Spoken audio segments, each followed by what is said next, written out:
Hello everyone, today we're going to be looking at Nintendo Switch OLED. I've had this for quite a long time, so I wanted to go over the device, tell you what comes inside the box, give you my honest thoughts and experience using this. So let's start with the box first. Inside the box, you will be getting quite a few items.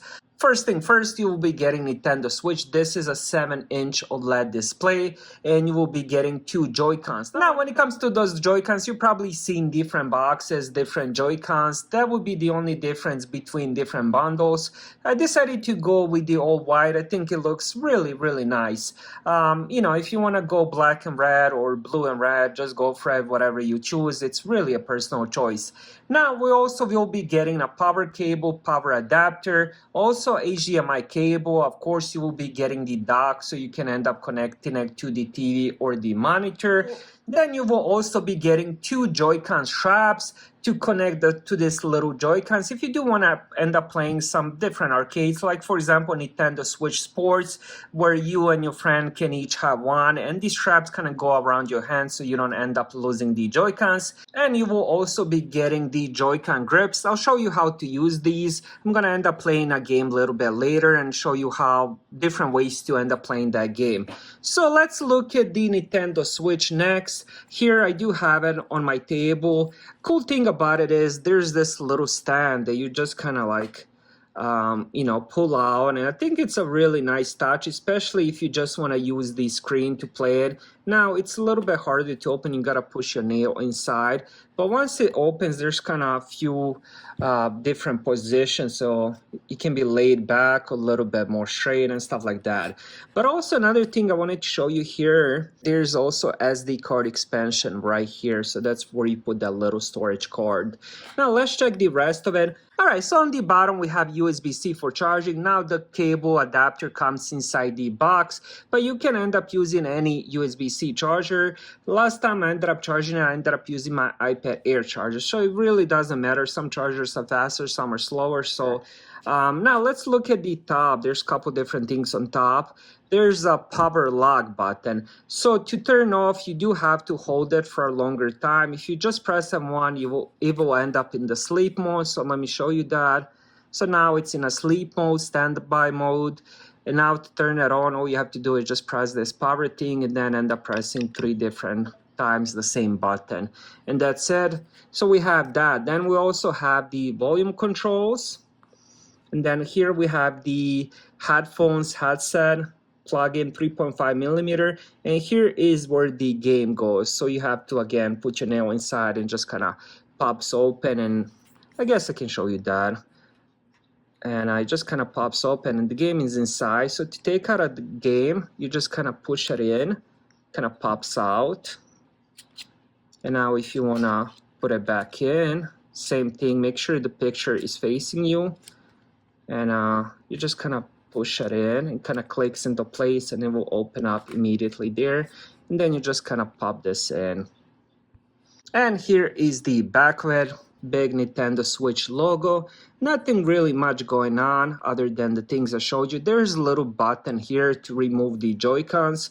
So to remove them, all you have to do is just, I'll show you, you have to hold this button. And then as you hold it, and you kind of pull up, and that's it. And now you have the Joy-Con off. And then to put it back in, you just kind of slide it in and push it down until it clicks into place. All right, next I wanted to show you the dock. So here is how the dock looks. So we have 2 USB Type-A on the side. And here is where you just slide in the Nintendo Switch. And I'm not sure if you guys see this on the camera, but there's like a little USB-C here. And as Nintendo is going inside, this kind of goes down. So the USB-C gets plugged into the Nintendo Switch.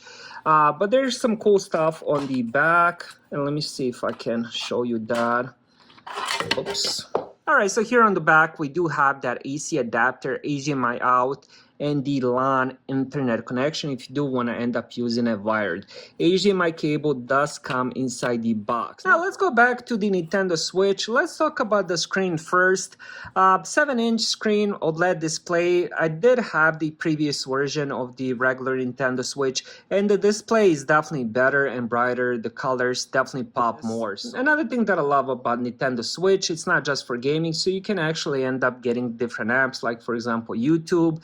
You can end up playing Netflix, Hulu, and stuff like that. Not all apps are supported, so make sure you end up researching that to see which apps are on the Nintendo Switch and which aren't. Now let's talk about the gaming. I did end up getting the some Game Boy Advance games, but I'm not gonna show you that. I'm gonna show you the Mario Rabbids game.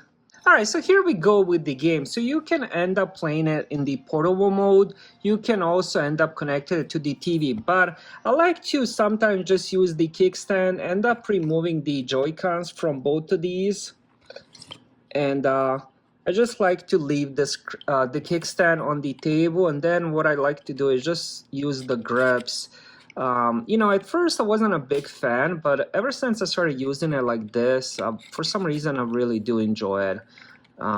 Let's just push this in, and now you have a really cool looking controller. It's definitely different than some of the other controllers I'm used to, like Xbox or the PS5, but it does work really good once you end up getting used to it. Alright, now let's talk about the controls. They are very smooth. I do like the Joy-Cons, so even if they're connected to the actual screen, or if you end up having them in the grip, or if you end up using them just separately for some arcade games, they are very comfortable. Surprisingly, you know, I thought at first, the first time I got them, I thought the buttons are a bit too small. Everything about it was a bit too small, to be honest, but after a while my fingers did end up getting used to the playing, and now I really do enjoy it. Now when it comes to the, for example, the rest of these buttons, I'm still getting used to it because I keep mixing it up with the PS5 and Xbox, but overall there's quite a lot of buttons here, and these are, even though they are small, but they do work pretty good. Now I would say you get used to them more if I didn't have PS5 or something like that, because they're just a little bit bigger. And I guess I can just show you that since I do have my PS5 controller. Now the PS5 controller is definitely more wide. When it comes to the height, about the same.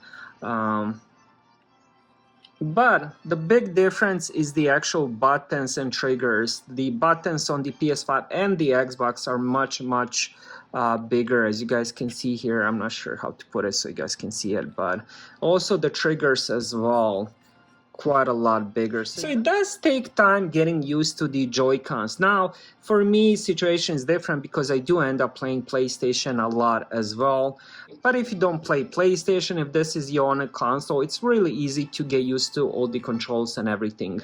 Alright, next let's talk about the battery life. I'm getting around 5 to 9 hours in this portable mode without charging it. Now I know there's a big difference between 5 and 9. It really depends which game you're playing. It really depends what you're doing. If you, for example, just browsing, watching YouTube, different apps, the battery time will definitely vary. So overall I would say 5 to 9 hours. Now even if it's at the lowest at 5 hours, that's still pretty good for me because my gaming sessions really don't last that long. I would say most I would game at a time would be probably 3 hours. I just don't have that much time. So even at the lowest, it's still pretty good. Now when it comes to the charging, I would say from 0 to 100, you're looking at probably 3 hours to get it charged fully. Nintendo Switch is a really cool console, so if you're into the arcade games like Mario Kart, Super Mario, Zelda, old school games for Nintendo 64 emulators and stuff like that, this is definitely a console to get. Overall, I would definitely recommend this. Thank you guys for watching. Have a great day.